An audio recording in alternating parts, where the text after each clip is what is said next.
doing another challenge. In this challenge, we'll have to eat a watermelon. Whoever finishes first is the winner.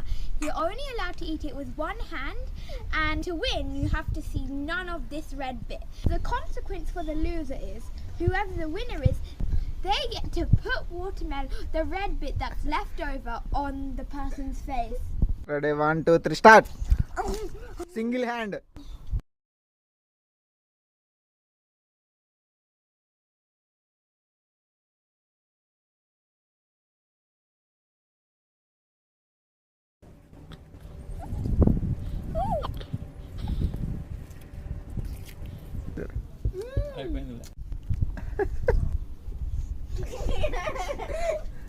I'm the watermelon master.